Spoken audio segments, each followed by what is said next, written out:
Hey, what's up? My name is Ryan. In this video, we're looking at the Castles of Burgundy. I mean, just look at that beautiful box again, and the gorgeous board, and the cute little components that go on it. So much beige. All right, I admit it doesn't look great, or maybe even good, but I'm reviewing today because it's a game that I love. I will not make you wait till the end of the video for me to reveal whether or not I like the game. I will not be able to contain how much I think this game is awesome and fun throughout the video. So that's what I'm reviewing, because this is an awesome game, even though, it could look a little better. So in Castles of Burgundy, players are going to score a whole bunch of points based on how they place tiles into their personal player board called their duchy. Now your duchy contains a whole bunch of types of spaces, I admit sometimes similar in color, which contain things like water tiles that the water spaces can go into, or castle spaces, or pastures that sheep can go into. Players will be competing over these tiles that come from a central board. All these tiles will be there for the players to grab, and on your turn you're going to be grabbing some of those tiles and putting them onto your board and taking them from the one side of your board into your duchy. Now you do all of this by rolling dice. Sometimes the dice numbers help you to grab a tile out of one of the depots, number 1 through 6. The spots on your board are also number 1 through 6, so you can use those numbers to do that. You can also use your dice to sell some goods. You can also use it to buy some extra workers, which can later be used to basically adjust your dice. So later in the game, if you feel like you're in a bind, you can use a worker to change a 3 into a 4 if you feel like you really need a 4 on a particular round. Now your score primarily comes from 2 areas. For one, how big of spaces you finish. So you finish a pasture area that has 5 spaces in it, that's worth a lot more points than a space that only has 3 in it.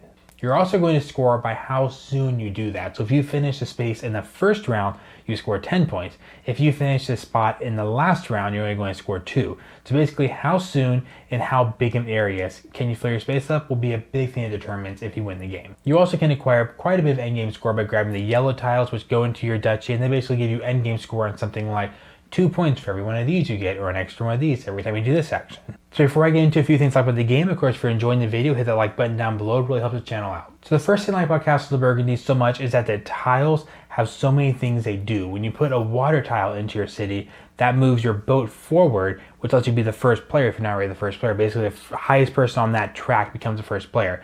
But it also lets you grab some goods from the boards. Goods will be accumulating every single turn. If no one's grabbed them, you can grab a few goods and put them to your city, which you can sell later for points. You also have some spots like the pasture score differently. If you have like 2 cows in a pasture, then you place a sheep in there, well, you get some points. If you put another cow, you activate all the old cows in that pasture as well. So basically game combinations that way works.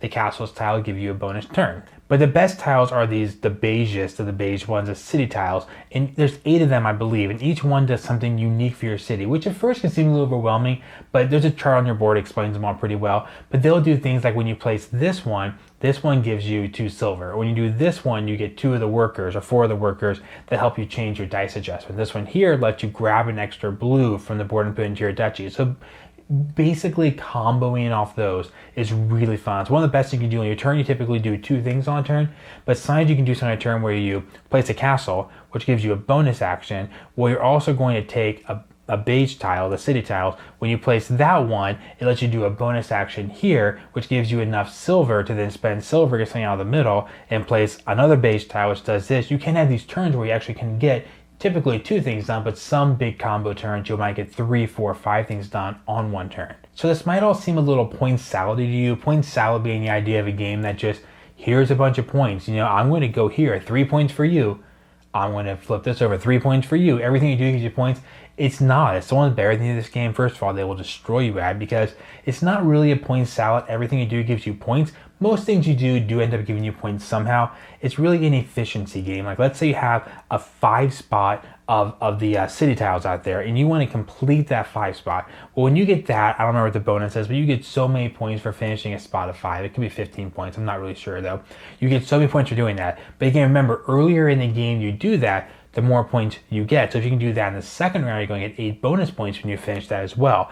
But you also just want to do it in as few actions as possible. You don't want to dedicate too many dice rolls. So you're trying to value how much each dice roll is worth. If you spend a lot of time to just take one, put on your board, another action and put over here, but if you spend a whole bunch of adjusters, those workers that can adjust your dice up and down, and you spend 3 workers just to get 1 tile and to place it, that might be a good tile, but it wasn't a very efficient turn. So really trying to keep your options open. How many guys do you spend now to make your turns as powerful as you can now?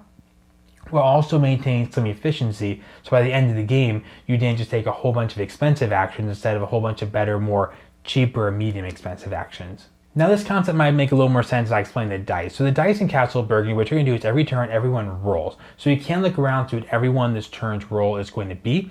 Then you're going to use your dice to do things. Like I said earlier, if you want to take a tile on the board, it might be in this 4 spot. You have to spend one of your die to get that 4 and put it onto your board. And then maybe you want to put that, let's say it's a water. You want to put that boat onto your boat, you have a 1. You just spend your 1 to put it on there.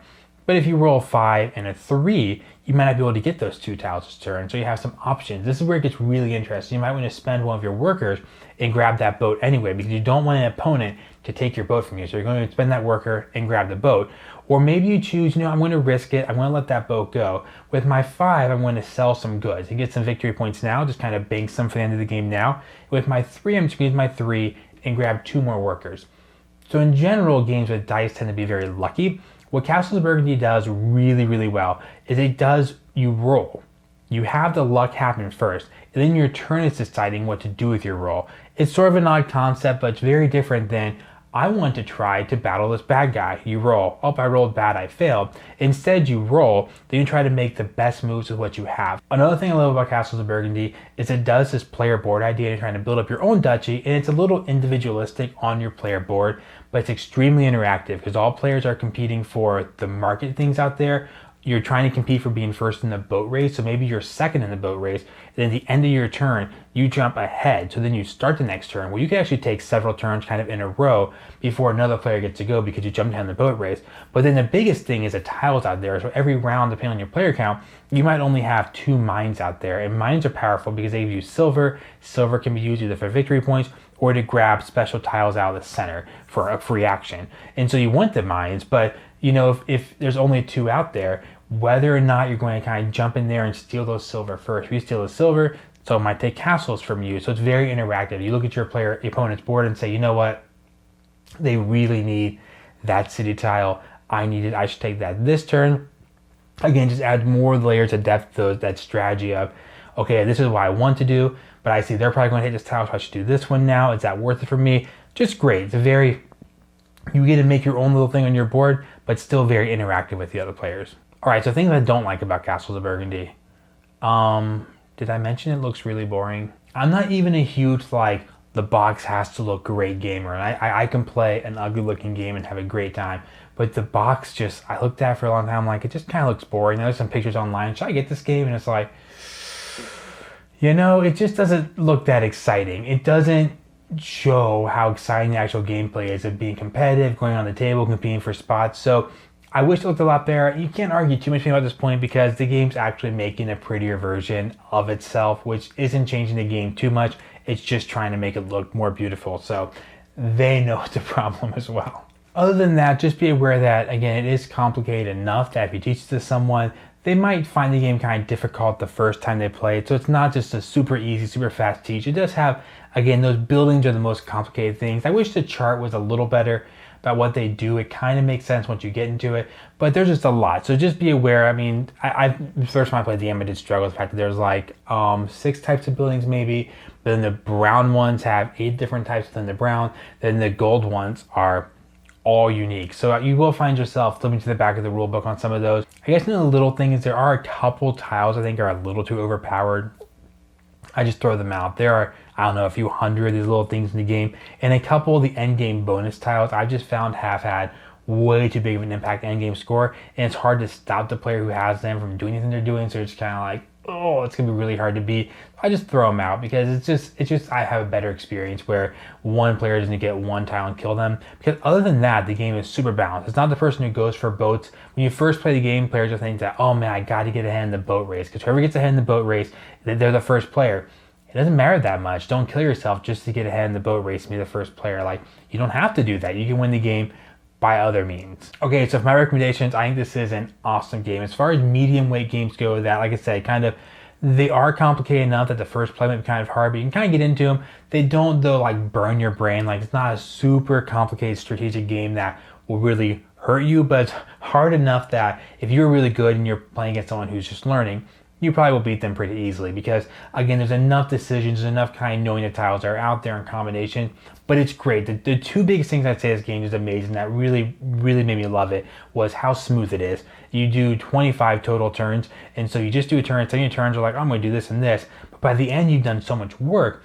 But it's so smooth. It's not a game where you get someone's turn typically and it really grinds to a halt. There could be a few turns where someone's kind of planning out a little bit, but the dice really help with that. Again, just limiting your options a little bit. And the second thing I like about is how it uses dice. I'm not a person that has to have dice game. I can do games without any dice at all. And one frustration with dice sometimes the players have is you roll and you're like, oh, I rolled bad again, and you feel stuck. I love how this does the pre-action. Before you make a decision, you roll, you say, oh, those are the numbers I have.